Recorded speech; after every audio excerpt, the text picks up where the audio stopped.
Senhor Jesus, amadas, né? Estamos em nome de Jesus mais uma tarde para deixar uma palavra, um ensino da palavra para todos, amém? Aqui quem está te falando é a missionária Ana Cristina Rosa dos Santos, amém? Mas a palavra é da boca do Senhor, né? Eu não sou nada. Quem é o nosso Deus? Que toda glória, toda honra seja dada a Ele, somente então a Ele, né? E lá na palavra de Lucas, capítulo 7, verso 16, vamos estar falando sobre poder sobre as doenças e a morte, né? Lucas, capítulo 7, verso 16, nos diz desta maneira: E de todos se apoderou o temor e glorificavam a Deus, dizendo: Um grande profeta se levantou entre nós, e Deus visitou o seu povo. A verdade prática deste verso que ao curar os enfermos e dar vida aos mortos, Jesus também demonstrou o seu poder, né, messiânico. E também ele nos provou também o amor de Deus pela humanidade caída, corrompida pelo pecado, né? E neste momento eu vou estar deixando para você uma leitura semanal diariamente, né? Que você vai poder estar estudando sobre isto, né? E na segunda-feira eu vou deixar para você Lucas, capítulo 5, verso 24, onde ali Jesus fala sobre Jesus, né? E o poder para perdoar e curar a todos, né? Não há acepções de perdão, mas Jesus e o seu poder para perdoar e curar a todos, né? Na terça-feira, Lucas, capítulo 5, verso 12 e 13, Jesus e sua compaixão pelos doentes e necessitados, né? Na quarta-feira, Lucas, capítulo 5, verso 16, Jesus e a autoridade para curar toda enfermidade, né? Na quinta-feira, Lucas, capítulo 10, verso 17 e 19, onde fala sobre Jesus e a delegação de autoridade aos seus discípulos.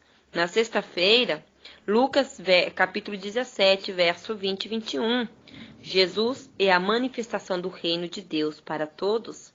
E no sábado, eu deixo para vós Lucas capítulo 21, verso 31. Jesus anunciou eventos que precederiam a vinda literal, né, literal do reino, né? E vamos estar em nome de Jesus Cristo estudando nossas casas. E você que está na tua casa nesse momento ouvindo este áudio, esteja nos acompanhando as leituras, amém? Você que está com tua Bíblia, pega a tua leitura no livro de Lucas, capítulo 4, verso 38 ao 39, né? Que nos diz assim: Ora, levantando-se Jesus da sinagoga, entrou em casa de Simão, e a sogra de Simão estava enferma, com muita febre. E rogaram-lhe por ela. Inclinando-se para ela, repreendeu a febre, e esta a deixou. E ela, levantando-se logo, servia-os, né?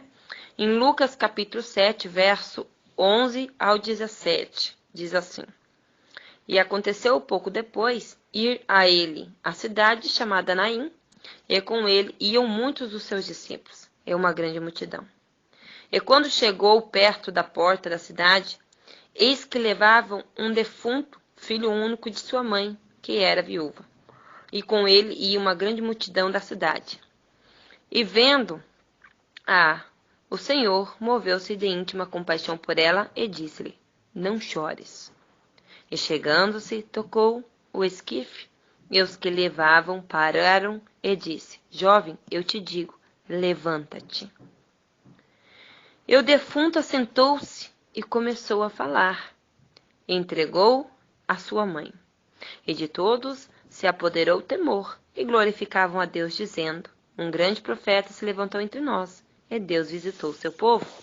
E correu dele esta fama por toda a Judeia e por toda a terra circunvizinha. Queridos, as doenças, as enfermidades e a morte existem como consequências da entrada do pecado no mundo, como vemos lá em Gênesis, né? Escrevendo aos Romanos ali, Paulo afirma que por um homem entrou o pecado no mundo, e pelo pecado a morte. Assim também a morte passou a todos os homens, por isso que todos pecaram. Romanos capítulo 5, verso 12. Jesus, o Messias prometido nas Escrituras, né? Veio para tratar do problema do pecado e das suas consequências, que está descrito lá em Isaías 53, verso 4 ao 7 e verso 6, capítulo 6, verso 1 ao 2, né? Com esse fim, Jesus, durante o seu ministério terreno, curou ali doentes, ressuscitou os mortos, né? Curou aleijados, leprosos, que também relata lá em Mateus 8, 14 e 17, Lucas 7, 11 ao 15. Todos os evangelistas, especialmente ali Lucas, destacavam ali este fato, né? Lá em Lucas capítulo 4, verso 16 ao 19. Queridos, neste áudio, vamos então alguns assim dos registros bíblicos sobre a autoridade do Senhor para curar doentes e ressuscitar mortos. E essa tal autoridade ainda excedida e estendida para nós nos dias de hoje, né? Doenças, perdão e cura. Mas por que vamos falar sobre doenças, sobre perdão e cura? Por quê? Por que muitos milagres não estão ocorrendo? Por falta de perdão, não é? Mas vamos estar prosseguindo este estudo. Certa vez ali Jesus disse a um paralítico que o perdoava, né? Jesus disse ao paralítico que o perdoava. E os escribas e os fariseus murmuraram entre si ali, né? Questionando quem é ele, né? E dizendo que ele estava blasfemando, porque somente quem poderia perdoar era Deus. E quem era ele para que perdoasse uma pessoa? Está em Lucas capítulo 5, verso 21, que diz assim: quem é este que diz blasfêmias? Quem pode perdoar pecados, senão Deus? Foi por causa dessa incredulidade ali que o Senhor propôs, né?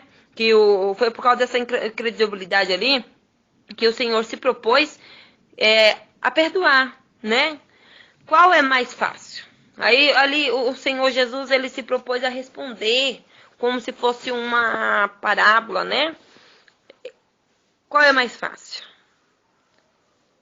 Qual é mais fácil dizer? Os teus pecados te são perdoados? Ou dizer, levanta-te e anda? Isso Jesus ele estava demonstrando o poder dele. A autoridade que vinha o poder divino da parte de Deus para ele. Somente quem era divino, somente Deus, vindo de Deus para ter tanta autoridade. Ele disse, qual que vocês acham o pior? Eu perdoar este homem ou eu falar para ele agora que é para ele levantar e andar? Porque se eles ali se escandalizaram somente de Jesus falar que perdoava os pecados e duvidaram que ele tinha esse poder, ele perguntou para os homens, qual que vocês acham mais difícil? Eu perdoar ou eu fazer este homem andar? Né? Em Lucas capítulo 5, verso 23. As palavras de Jesus, eles provocaram espanto na cidade de Cafarnaum. Antes de declarar o paralítico curado, Jesus primeiramente proferiu uma palavra de perdão. Eu falo isso para você sem sombra de dúvida. Equivale mais a perdoar do que sacrificar. Quando há perdão, há humildade, há limpeza, a purificação no teu ser. E há aí um desbloqueio, aí uma unção de perdão, de cura, de transformação. Antes de declarar ao paralítico que ele era curado, Jesus primeiramente lhe deu perdão. No contexto do Antigo Testamento, o pecado e as doenças eram conceitos interrelacionados, né? O que é interrelacionados? As pessoas, às vezes, elas ficariam enfermas por algo errado ou falta de perdão, ou falta de perdoar alguém, né? Então, hoje, em Salmos 103, você que tiver a tua Bíblia, eu também estou abrindo aqui, vamos estar lendo Salmos 103, né? Você que está aí neste momento, ouvindo esta palavra, pega a tua Bíblia, Salmos 103, né? Verso 3, que diz assim: é Ele, olha só, é Ele que perdoa todas as tuas iniquidades e sara todas as tuas enfermidades. Aqui eu não vejo dizer que é homem que cura, que é homem que sara, é homem que perdoa, mas é Deus. Quando você perdoa alguém, você está cheio do Espírito Santo de Deus. Para você conseguir perdoar, você tem que estar com o Espírito Santo de Deus. E você que não perdoa, meu querido, vigia. né? Eu falo isso para você, eu pereci 3 dias com uma forte dor de dente. Tomava remédio? Não cortava. Não tinha nada. Somente dor, dor, dor, uma dor que cada dia ia piorando. Eu orava ao Senhor, falava, vai ali, perdoa a tua irmã. E eu falava, tô ficando doida. Essa dor não é disso não. E Deus estava me cobrando, fala, perdoa a sua irmã. Enquanto eu não perdoei de todo o meu coração, chamei ela, pedi perdão perante ela e perante o Senhor, a minha dor não foi cortada. Mas isso é coisa de doido, missionário. Isso não tem nada a ver, não. A Bíblia diz que tem a ver, né? Essa ali era a crença popular de Israel nos dias de Jesus. E o contexto mostra que o paralítico também pensava assim, né? O ensino neotestamentário revelará que, de fato, também, irmão, há uma relação entre o pecado e as doenças. Se você está enfermo, tem que haver alguma legalia. Mas também devemos também lembrar de Jó, né? Então é por isso que devemos sempre estar conduzidos pelo Espírito Santo de Deus para compreendermos de todas as coisas do Senhor, né? Em João 5, verso 14, em Tiago 5, verso 15 e 16, nos diz sobre estes relatos, né? Todavia, meu querido, devemos observar que nem sempre a lei de causa e efeito pode ser usada para justificar determinadas doenças ou fatos ocorridos, né? Também João 9:1, verso 1 ao 2, e Lucas 13, verso 1 ao 5. Na narrativa ali lucana, Jesus, o Filho do Homem, demonstrou o seu poder tratando o problema da alma, né? Então, nós não estamos falando somente do pecado relativamente sobre a carne, mas do pecado da alma. Por isso devemos estar aceitando Jesus e que Jesus venha nos perdoar e que Jesus venha nos lavar, purificar nossa alma, né?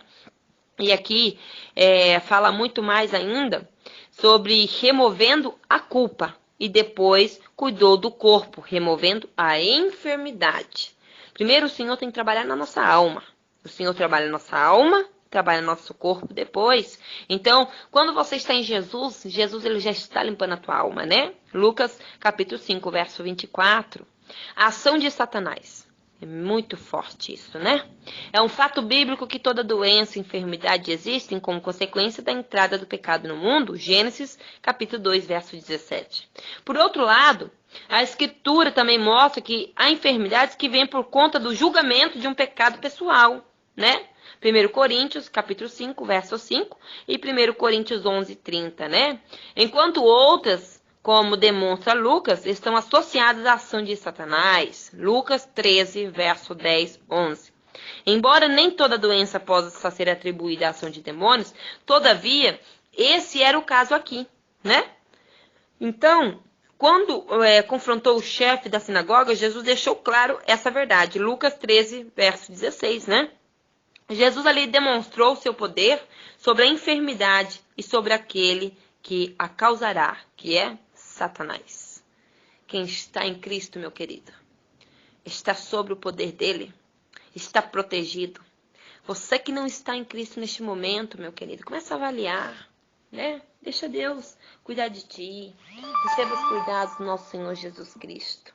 Porque aqui em Lucas capítulo 13, verso 16, Jesus ele demonstra que ele tem poder e que o nome dele é sobre todos os nomes. Que ele pode curar, que ele pode libertar, que ele pode proteger. Tudo que nós necessitamos é Jesus em nossas vidas. Amém? Fica na paz, Senhor Jesus, e que você seja abençoado para a honra e a glória do seu Senhor Jesus Cristo.